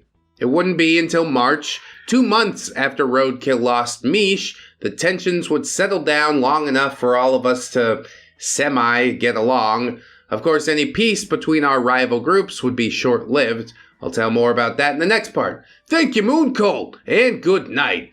And thank you, Moonhorse, for the wonderful videos that you made once upon a time. Edit. Percival remembered some key dialogue. Hell yeah. The truth is that a cat was too much responsibility for a couple of beards to take care of, let alone 2 cats. They can't even take care of themselves. How can you trust them with the life of a sentient animal? You can't, is the answer. Like I said, as soon as the cat took off, it's probably living a better life out there somewhere. Even if it is stuck in the field, just chasing mice around. Isn't that better than being cooped up in an apartment? Or a junkyard house? Whatever. I'm not surprised at all that Roadkill didn't try and go and get the cat back, because deep down in his heart, he knows the truth as well. He wasn't ready for all this. Although I don't think he did the right thing because he wanted to do the right thing. It was just sort of out of laziness and happenstance. But whatever, we take those. Let's move on into the next part and see how that goes. Part number 7, the Stank Cave. Ew, wow, yeah, great. We've talked a lot about stank caves on the channel before. Hello all, before I begin this tale, a lot of you are upset that we didn't kick them out when we had to move. Yeah, big no fucking duh type of moment. Where was it you graduated from again? The University of Duh? OP says, we aren't here for your sympathy. This happened a while ago now, and things are so much better. We're sharing this story with y'all because we felt like we needed to get it off our chest. And who better to share this neckbeard tale with than your local unicorn? I also feel like I mentioned it somewhere, but let me be clear. We begged Cal to kick them out. We didn't want them moving in with us, especially after they would have so easily made us homeless before. But Cal thought he was being the bigger person by not letting them be homeless. Yeah, but you know for a fact they're not going to acknowledge any of that, so after a certain point, Cal is only doing this to preserve his own ego. Aren't I a generous individual, putting all of my roommates' livelihood in the balance because of these 2 fucking idiots? And to that I say no. No indeed. It doesn't make you a generous person, it makes you more stupid than them. And nobody wants to hear that, but I'm gonna keep it real with you. Anyway, OP says we fought about it a lot, and our relationship at that time was very strained. Now we were in a position where they had no power over the household, and dear gods, we should have gone no contact. We were naive, though, and Cal thought that he was doing the right thing at that time. How? How did he think that was the right thing to do? You examine it for more than 10 seconds, and you realize that you've made the living situation more precarious. Because you don't want to be mean? Pathetic. Grab your balls. So it should be made known that the previous tenant of our new cottage had left some things behind. This would include a lizard's glass tank and a giant beanbag. This is important for later. Yeah, if you show a gun on the first act, you gotta shoot somebody by the third one or something. You've fucked up the formatting again, so we'll fix that one for you.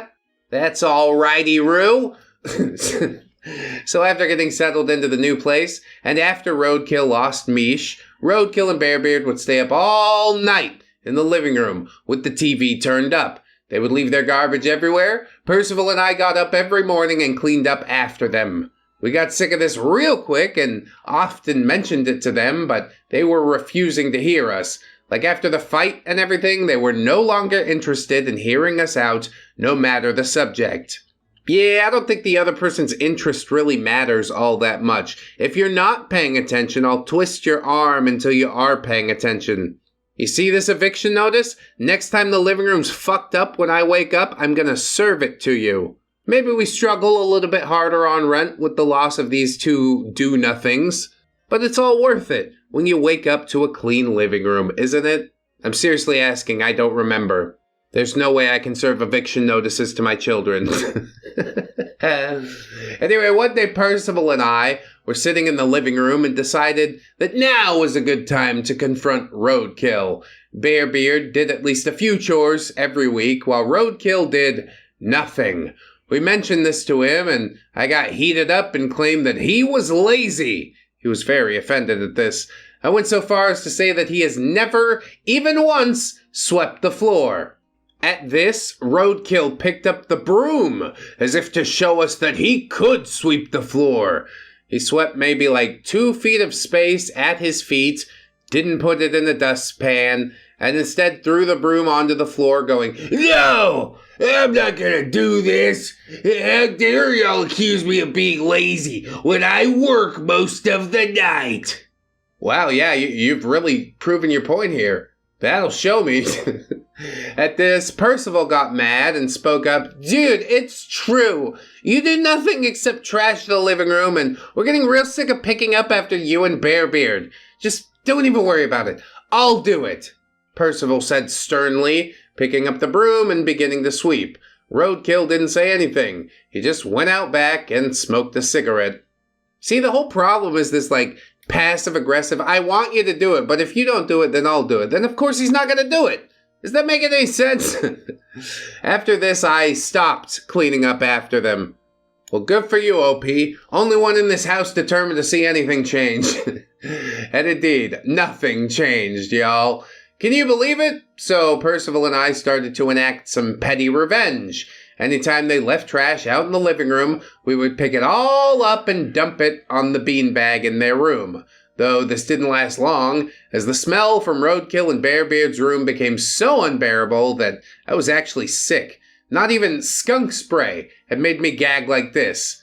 The stench was indescribable. Oh, come on, at least try.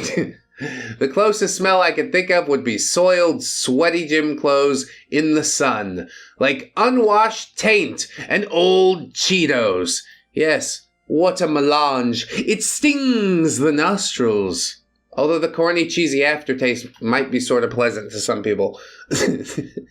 r/Neckbeard Nests has nothing on these two.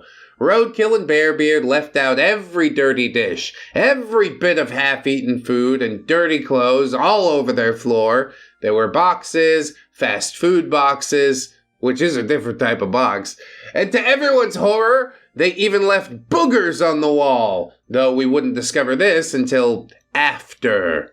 It is seriously suspended adolescence. When I was 6 or 7 years old, I used to wipe my boogers on the side of the bed. One day my dad pulled the bed out. He got so mad. I had to get some soap and water and scrub all my nose goblins off the wall. But it left an imprint. Still remember it to this day. Anyway, Moo had started using the lizard tank that I mentioned earlier as a litter box, and they didn't ever clean it. Ugh. Is it just like a glass tank filled with cat pee and poo? There's no fixing that. You have to burn it now. Roadkill and Bearbeard would leave their toys, intimate toys, out in the open, and they managed to turn their entire bedroom into one giant stinky nest. Even worse, they bought a heater to put in their room, and they left it on all of the time, and of course, with all the trash in there, it was a serious fire hazard. I mean, even if it doesn't light anything on fire, it's gonna heat up all the stink, and the stink is gonna float to the roof. Pretty soon the whole house is going to smell like a lizard tank filled with cat piss and shit. Is this what you signed up for, Cal? Aren't you glad that you're just so nice? Percival and I would check their room and turn the heater off after they left. The heat that thing produced really only made their room smell even worse. Saw that one coming. Finally, after us demanding that they clean their room, they got rid of the tank, and Bearbeard ran all the laundry and returned all the missing dishes. Even after cleaning their disgusting room and getting rid of the cat pee-filled lizard tank, it still smelled. It had to be the beanbag. They bragged about doing it on top of it, or maybe it was the chicken gut-covered clothing from Roadkill's job at the factory. They would wash their clothes, and yet would walk out of their room, still smelly. It was so hard to be around them at some points that we had to make mental notes to sit away from them. I have to assume that OP addressed it at some point. They've been pretty good at addressing other things, but so help me God, if this is a passive-aggressive thing and you're letting your roommates leave the house stinking without letting them know how bad they're stinking, that's a disservice. Although, I guess you really don't owe them anything. How about you're still lucky to fucking be here? Anyway, Bearbeard and I just didn't talk to each other. Percival accidentally got sucked into this game that no one wanted to play, and his role was mediator, as usual it seems. But anytime Percival made good points to Roadkill or offered him real advice, Roadkill would just get mad and claim that he was siding with us. Yes, you mean the rational side?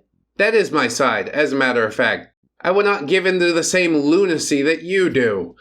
There was a brief period just before the end where Roadkill and I kind of started getting along. And by that, I mean we started watching anime together because I thought it would end his negging and whining that I'm never around him anymore. We got into an anime called Code Geass, and it wasn't that bad. Geass?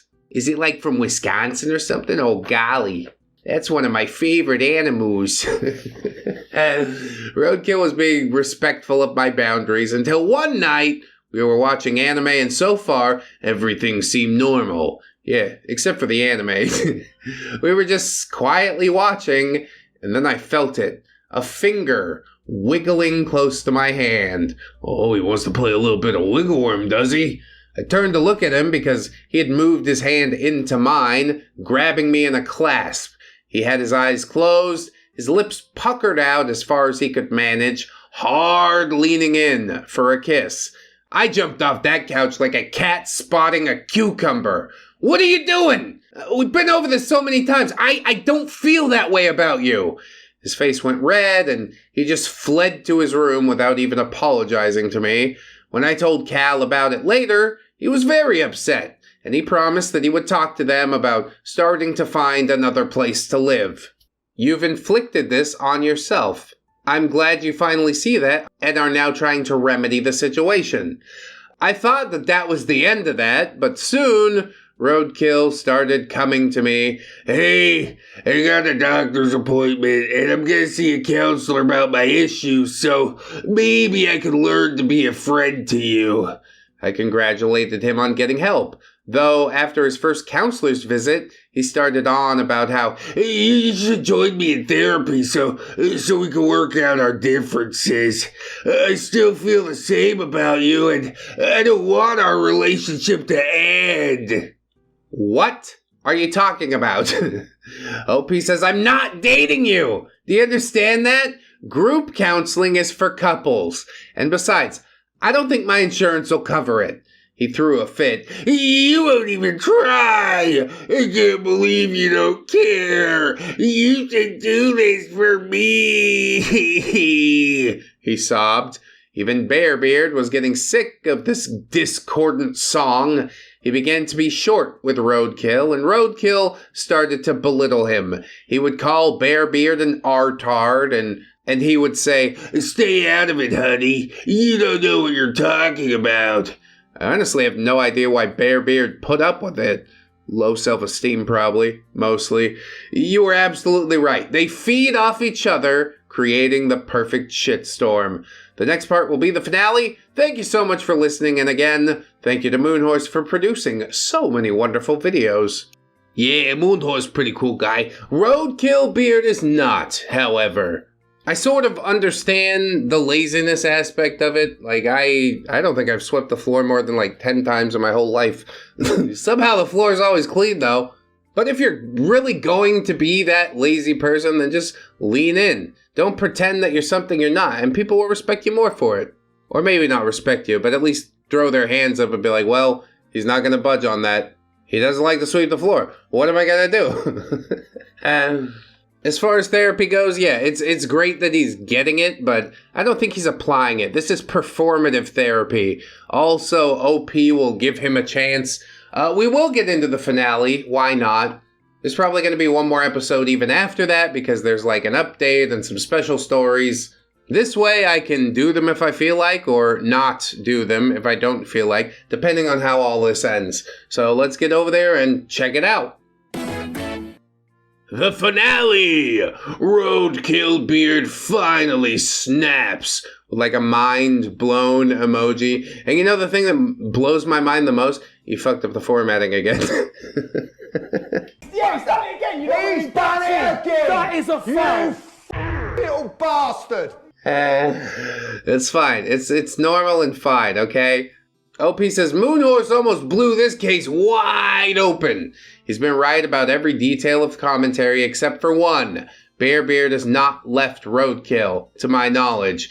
That Musk was just too much, and we regret not having been able to convince him that Roadkill was being a bad partner. Maybe not maltreating physically, but the psychological wounds have to run deep. As far as we know, they live in a carpeted house with their pissant cat, but we're getting ahead of ourselves. This is the breaking point for certain with them, the final hair on the Neckbeard's back. Well, good riddance to bad rubbish. OP says it all began when I saw an ad for a dating app. Though it offered features for young people, pro-LGBTQ+, to just look for friends, it's hard to make friends as a young adult in a small town in a pandemic. OP had made an error in the very first post, in that the dates are wrong. Instead of 2018 to 2020, it was May 2019 to June of 2020 that we were all living together. Okay, glad we cleared that one up. So I downloaded this app and excitedly talked about its features, options, and about how it's not just for dating. It's LGBTQ+ positive, etc. Cal and Percival seemed interested. At the time, Roadkill was in the living room, quietly listening. After a few moments of skulking in the corner, he spoke up and said, "Oh yeah? Maybe I should get that app too, so I can find someone beautiful like you guys to be my friends." Maybe more. Yeah, I just want to be friends. Unless... Who's buying this? I don't think I've ever met an actual friend through an app. Unless it's the YouTube comment section. There's some pretty cool people down there. But yeah, that's it. Sole exception. I was repulsed at the thought of seeing Roadkill's sweaty profile picture on the app that I frequent as a means to escape from the thoughts of life with he and Bearbeard.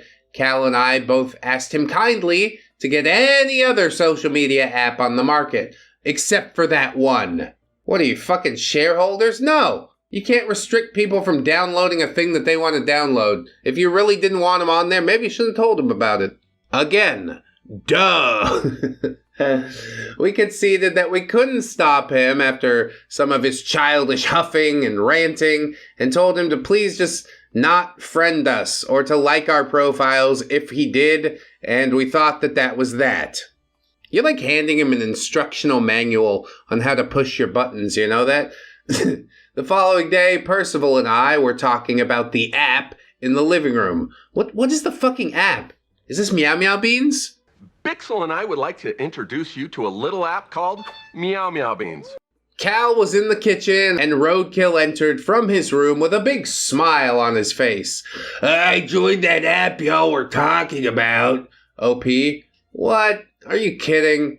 Dude, yesterday we asked you not to join it. And if you did, to not friend us. Percival? Me either, please. If it's okay with you, we'd like to keep our profiles private. You see, we'd blocked Roadkill from texting us. He was bad-mouthing us on social media, so we blocked him from seeing our accounts on those platforms as well. Honestly, what kind of following does Roadkill have on social media? Oh no, those 10 people that read his posts are going to think that I'm totally dumb or something. Who cares? Roadkill's face scrunched up in that way that it does before he starts bawling. But why? I just want to be able to talk to you. Yeah, thanks but no thanks. OP, we do not want to talk to you. You're forcing yourself into a friendship with us, and we just need some distance. Cal, we specifically said we don't want to be associated with you in that capacity. We need privacy, and it feels like you don't care about how we feel. We just aren't comfortable with speaking to you outside of in person right now. Not a bad strategy. People fly off the handle a lot more in text. OP says we're just trying to get some space, and we need that for right now. Well, of course, Roadkill got all huffy. My dog, who for the sake of anonymity will be called Shadow, jumped up into the recliner where Roadkill was sitting, and he yelled, "Get off me, Shadow!" loudly in the process. He also shoved her with all his might into the coffee table. Shadow whimpered, and I saw red. I jumped up and I slapped him as hard as I could. I think most people would if he powerbombed your dog through a coffee table. The dog is just trying to diffuse tension, don't you see? OP says, "How dare you? Don't ever touch my dog again. You hurt and mistreat animals, and that is so shit. I will end you if you ever touch her again." Which might have been too far, but I love that dog. Raised her from puppyhood. It might sound dumb, but she is my child. I was raised in a setting where parents would swear jail time and death if someone ever touched their child. This was a matter of protecting things that had our hearts, no matter the consequences. I would risk assault to protect her, though I wouldn't have to. I mean, I'd like to say people are way too overprotective and love their animals too much, but in this case, I can see it. Would I hurt somebody over an animal that I was sworn to protect objectively? Yes. Reliably? Yes. Another thing with some exceptional reliability is OP messing up the formatting again. Here we go. Roadkill scrunched his face in anger this time and balled up his fist and raised it like he was going to punch me directly in the face. Cal jumped over the couch and was between Roadkill and I before I even realized what Roadkill was going to do. He had a fist raised and ready in that way that Chris Chan kind of holds his punches. Yeah, like an idiot man-child that doesn't actually know how to throw a punch. This makes me really angry. But still good, I'm glad Cal was there. We need some W's out of that guy. So yes, Roadkill, the 6-foot-something, 300-pound beast, was ready to deck me after I slapped him for hurting my dog. I mean, I'm personally not going to sign off on men hitting women. Some people might argue equal rights, equal fights. Some people might argue that you started the physical violence and weren't ready for the repercussions. Some people might say that, but definitely not me, though. Roadkill, how dare you? I love that dog. I never do anything to hurt her, he screamed. OP counters with, you just shoved her, dude. She whimpered. How dare you? Cal had grabbed Roadkill's shirt collar after his leap over the couch and backed him up against the door to the stank cave, looking pissed off and ready to fight. Cal, if I ever see you even think about raising a fist to my partner again, I will not hesitate to beat your ass into the ground. You need to pack your things, stop sitting on your ass, and get out. You got a week to find a new place before we toss all your shit into the driveway. Oh, that's what it takes, huh? Finally found your balls, did ya? Proud of you. Bearbeard began wailing, like gross sobbing from inside the stank cave. We're gonna be homeless! Why would you do this to us? Oh! He repeated those 2 sentences over and over until his words became unintelligible. Yeah, sure. Waste the whole week crying about how you only have a week. Roadkill.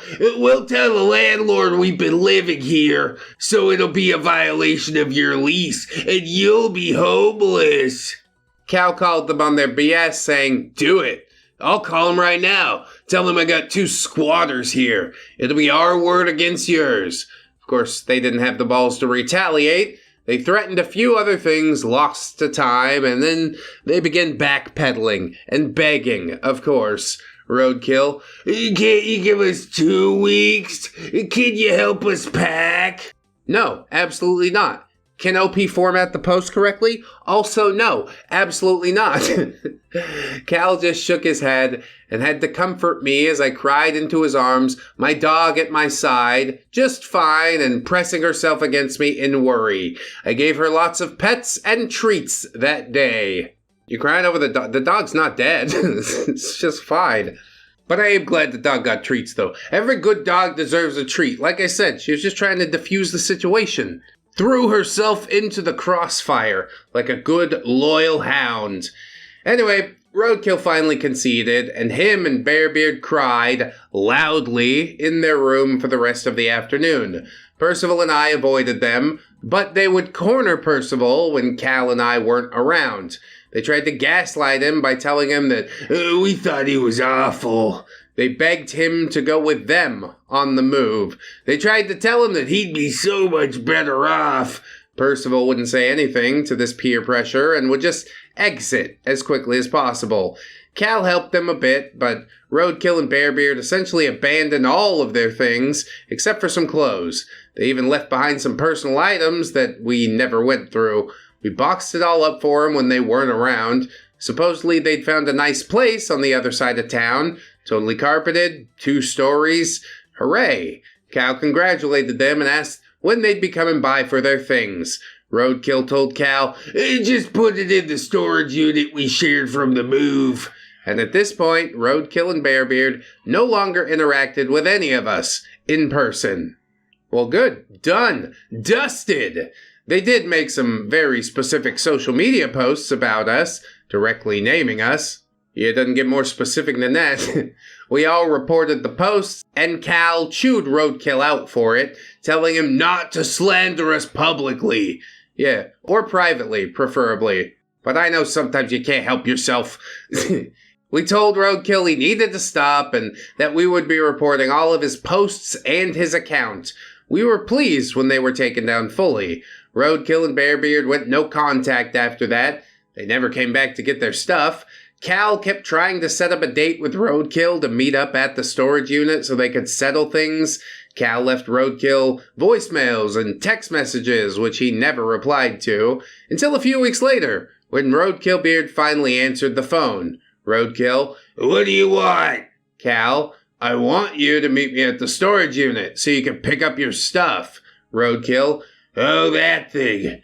I asked for our deposit back. It canceled our contract. Cal, what do you mean? I paid for the deposit, and we have furniture in there. Roadkill, not my problem, man. Click. Damn. They really did get the last laugh. That's gotta sting a little bit, but the consolation prize of them being out of your life completely, yeah, I guess I would take that in trade. Cal was fuming, of course.